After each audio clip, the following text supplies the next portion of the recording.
bata, nandito tayo ngayon sa Vivolandia Park. Dito natin nakakalaro ang ating mga kaibigan. Dito rin natin nakikilala ang mga bago nating mga kaibigan. At dito rin natin mapapakinggan ang mga kwentong Bibo. Chelsea, halika na! Maglaro na tayo ng patintero! Siya nga po pala yung bago naming kaibigan. Siya po si Chelsea. Halika na, Chelsea. Ayun na. Oo, sige. At saka, magpapalipat pa tayo ng saranggola, di ba? Oo na! Sa'yo yun! Sige, susunod na ako. Ayaw talaga, P. Puro na lang siya PSP. Ate Ann. Si Chelsea po, ayaw ko makipaglaro sa amin. Ha? Bakit naman? Simula po nung nagkaroon siya ng bagong PSP, yun na lang po ang lagi niyang nilalaro. Ayaw niya na nga po kami kausapin eh. PSP ng PSP. Ikaw rin naman po. Ganyan ka rin eh. Hindi na ngayon, ha? Minsan, gusto ko rin maglaro ng patintero at habulan. Chelsea, halika na, magkwentuhan na tayo. Opo, Ate Ann. Mamaya na lang po. Chelsea, sige na, halika na. Gusto ka nang makasama ng mga kaibigan mo para magkwentuhan eh. Mamaya na yung PSP mo. Ate Ann, kasi po... Halika na. Dito ka na umupo sa tabi ni Nicolo. Yan. Yan. Upo ka dyan, ha? Handa na ba kayo sa kwentuhan natin?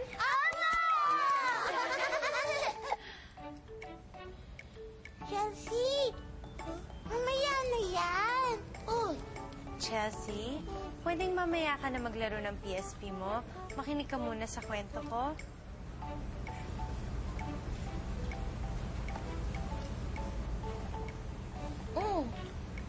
Opo, Ate Ann. Sorry po.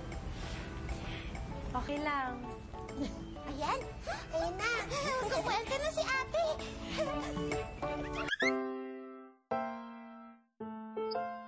Meron akong kwento, handa na ba kayo? Meron akong kwento, humanap na ng pwesto. Makinig, oras na ng kwentong Bibo.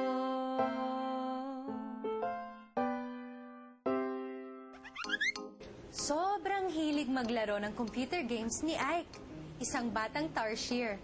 Hindi na siya lumalabas ng bahay. Araw-gabi, halos lumuwa na ang mga mata niya sa kalalaro ng computer games. Ike, kakain na! Ang tawag ng nanay niya. Pero ang sagot lang ni Ike ay, habang abala sa paglalaro ng computer games. Ike, laro tayo ng patintero. Ang sigaw ng mga kalaro niya sa labas ng bahay. Pero ang sagot lang ni Ike ay, nagkaroon ng brownout sa kanilang barangay. Hindi na makapaglaro ng computer game si Ike. Kaya, napilitan siyang lumabas ng bahay. Sa liwanag ng buwan, natanaw niya ang iba pang mga batang tarsier na naglalaro ng patintero. Tuwang-tuwa sila. Gusto sana niyang sumali, pero sobrang tagal niyang hindi naglalaro sa labas ng bahay. Nakalimutan na niya kung paano maglaro ng patintero. Nalungkot si Ike at napayakap na lang sa isang puno. Si Ike! Lumabas na rin ng bahay si Ike! Ang sigaw ng isang batang tarsier na nakakita sa kanya. Isali natin siya! Tinuruan uli nila si Ike kung paano maglaro ng patintero. Maya-maya pa, kasama na nila si Ike sa paglalaro sa liwanag ng bilog na buwan. Mga bata, nagustuhan niyo ba yung kwento natin? Talaga? Sige nga, ano yung paboritong bahagi niyo sa kwento? Maganda nga yun. Tama kayo. Kayong mga bata, ano masasabi niyo sa kwento natin? Ay nako, Ate Ann, ayoko po yung panay computer games na lang ang nilalaro ni Ike. Baka pag inom ng tubig, hindi niya rin nagagawa. Ako po, gusto ko po yung nag-brown out. Tapos, nakita niya yung mga kalaro niya na nagpapatintero. Ay, parang gusto ko rin sumali. Ang saya nun. Ikaw naman, Chelsea, ano masasabi mo sa kwento natin? Gusto ko po yung sumali si Ike sa laro ng mga kaibigan niya. Oo, masarap kasi maglaro ng mga computer games, sa totoo lang. Katulad ng nilalaro mong PSP. Pero masarap din yung maglaro kasama ng mga kaibigan mo. Tama si Ate Ann. Mainam din kasi ang maglaan tayo ng oras para makalaro din natin ang mga kaibigan natin sa habulan, taguan, di ba? Opo, Ate Ann. Nasubukan nyo na bang maglaro sa labas ng bahay nyo kapag brown out?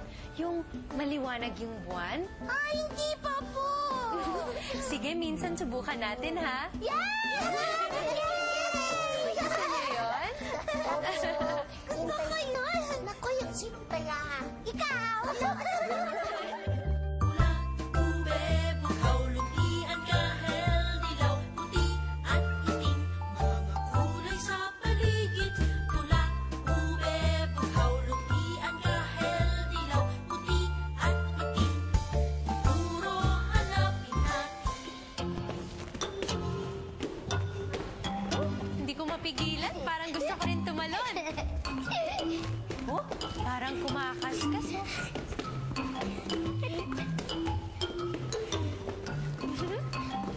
Parang mga paa ng kabayo.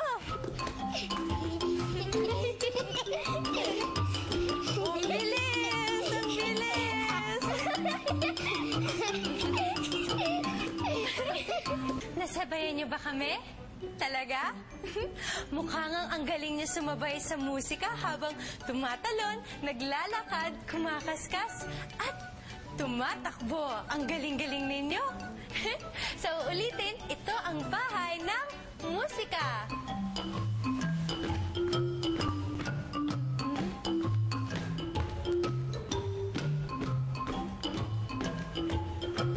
Mga bata, andito tayo ngayon sa bahay ng wika. Dito natin matututuhang bigkasin at isulat ang mga titik, kung paano buhay ng mga salita, at alamin ang mga kahulugan ng mga ito. Bawat titik kilalanin, bawat tunog ay sabihin, pagsama-samahin, mga salita'y buuin, bawat salita'y sabihin, kahulugan ay alamin, pagsama-samahin, pangungusap unawain. Inihandog ng dulang bibo ang maikling dulang pinamagatang si Maria at ang maliit na tupa. May alaga si Maria, isang maliit na tupa. Ba, ba, ba, ba. Sandali lang. Isa kayatang malaking tupa. Ba, ba, ba. Ako ngayon, isang malaking tupa. Pero ang sabi sa dula, isang maliit na tupa at hindi isang malaking tupa. Ay, nako, pasensya na. Nako, tatawagin kong aking kapatid. Maliit na tupa yon. Sige, Dali lang, sige. ha? Ba, ba, ka, ba, ba, ba.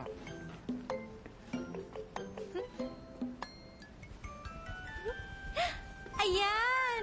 Isang maliit na tupa. May alaga si Maria, isang maliit na tupa. Simputi ng bulak o gatas ng baka. Kung saan magpunta ang bidang si Maria, ang tupa'y bumubuntot, pasunod-sunod sa kanya. Sumunod kay Maria ang isang maliit na tupa hanggang sa sila'y makarating sa eskwela. Ba! Ba! Ba! Dito ako upo sa malaki na silya at dyan ka naman sa maliit na sila. Ba! Ba!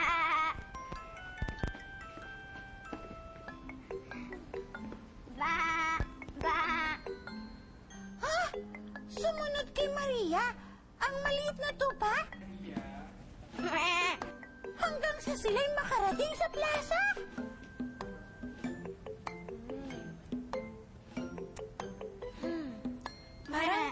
Parang gusto kong magmerienda.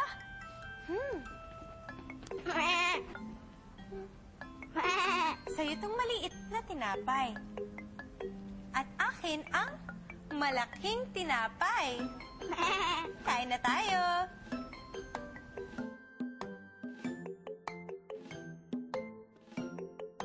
Nang biglang kumulog at bumuhos ang ulan. Kaya, kinailangan ng umuwi ni Maria at ng maliit na tupa. Umuwi na tayo. Ako ang gagamit ng malaki na payong at ikaw naman ang gumamit ng maliit na payong. Halika na.